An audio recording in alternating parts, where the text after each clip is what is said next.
All right, today we're heading out into the beautiful Indian Ocean to solve a little geographical puzzle. It's about a place you've definitely seen in pictures, but where, if you just look at the numbers, the math doesn't seem to add up at all. So, let's just dive right in. This is the core question, the paradox of the Maldives. How in the world do you get more than 1,200 separate islands, but they're all somehow contained within only 26 atolls? I mean, first, you've got this number, over 1,200 islands. Just try to picture that for a second.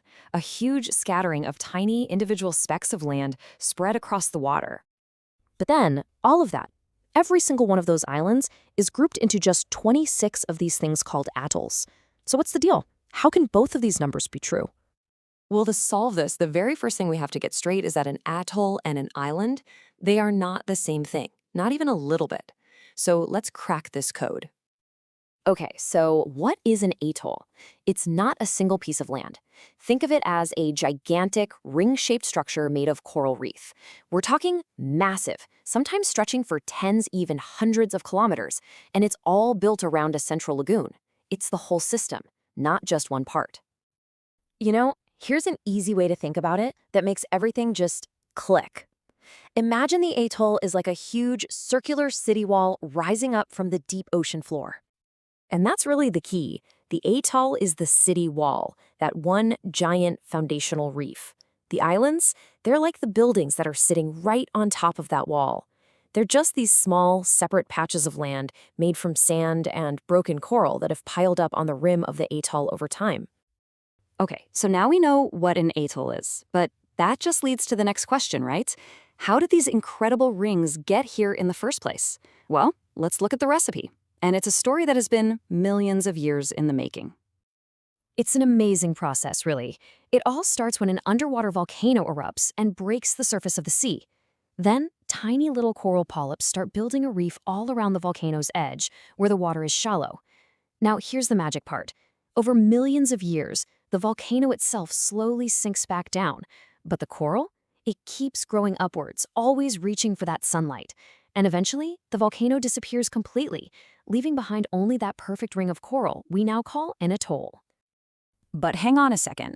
That whole process gives us the coral ring, that massive foundation. But we're still missing something, right?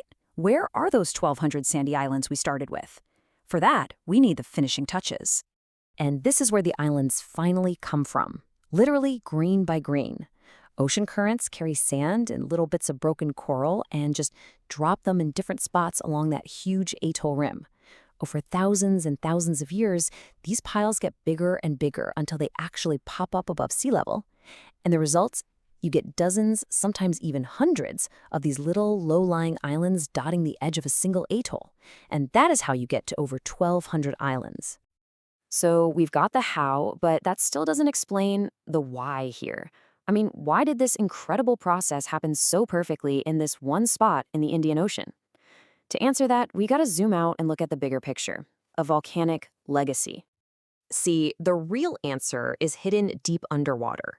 All of the atolls that make up the Maldives are just the very tippy tops of a huge submerged mountain range called the Chagos-Laccadive Ridge. So those volcanoes that started everything, they weren't random.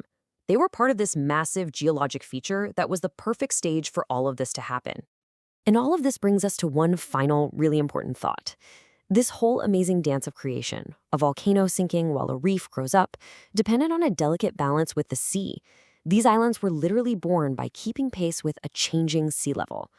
So, what does a rising ocean mean for their future? It's a huge question where millions of years of geology crash right into the reality of our world today.